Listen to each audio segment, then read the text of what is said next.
So, when you think of Oliver Twist, what comes to mind? An orphan boy, right? Please, sir, I want some more. Maybe a life of crime in dreary old London. Well, yeah, that's all in there. But what if I told you that story is just the wrapper? Because underneath, Charles Dickens' classic is actually a powerful social weapon. And today, we're going to peel back that wrapper and see the protest hidden inside. And this quote, it just nails it. This isn't just a novel. It's like two things at once. On one hand, you've got this absolutely gut-wrenching story about a kid just trying to survive. But on the other hand, it's a full-on, fiery accusation pointed right at the society that made him suffer in the first place. All right, so let's set the stage. To really get what Dickens was doing, we have to dive into the world he was writing about. This wasn't just him making stuff up for a story, no way. He was basically holding up a giant mirror to his time and saying, look at this. Think about the year, 1837. This is right at the start of the Victorian era. You've got all this incredible progress happening, right? Factories, innovation, but at the same time, you've got this absolutely staggering, soul-crushing poverty. And that's what Dickens wanted to expose. His mission was to drag the grimy, dark underbelly of London out into the open for everyone to see, especially for the folks who were trying their best to just ignore it. And at the heart of all this was something called the workhouse. I mean, the name alone sounds awful, doesn't it? And trust me, it was. These places weren't about charity. They were deliberately designed to be as miserable as possible, so people would literally do anything to stay out of them. And for poor Oliver, this is where his story begins. He's born right into a system built to just break you. And you know the most iconic scene, right? The one everyone knows. It's not some big fight or a huge plot twist. It's a little, starving kid holding up his bowl and asking for more food. And the outrage that follows. I mean, that one moment tells you everything. It shows you the kind of twisted world Oliver is wedding in. A world where being hungry is basically a crime. So he gets away from that nightmare. But where does he end up? In a whole new kind of darkness.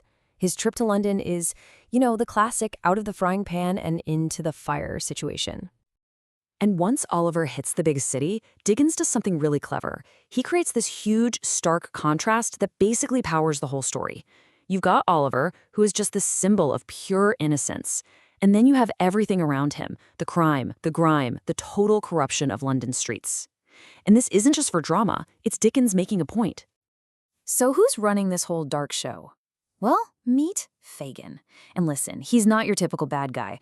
The best way to describe him is chillingly charismatic.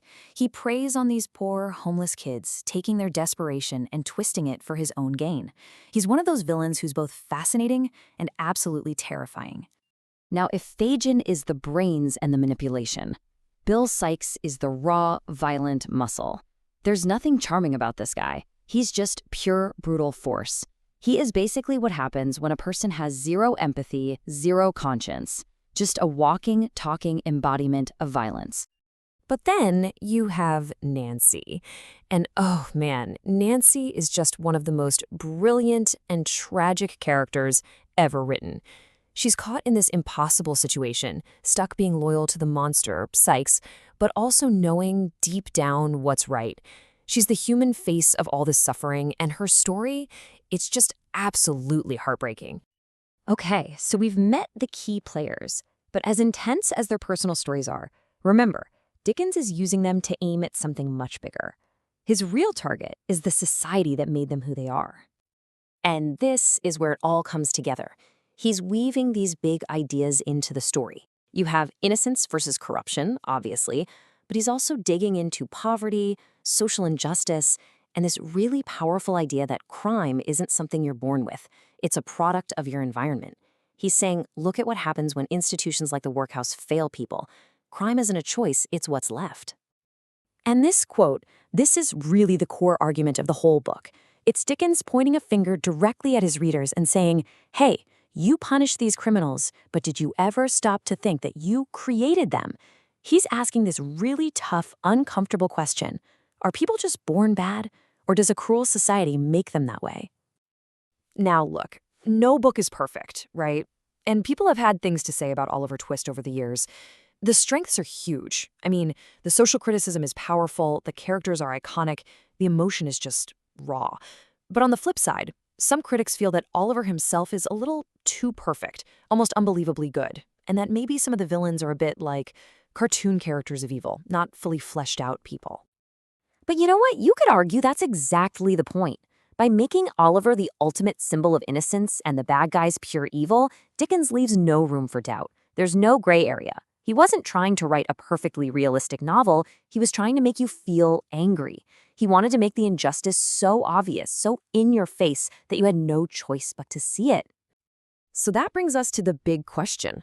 Why are we still talking about this book today? I mean, it's been almost 2 centuries. What's its legacy?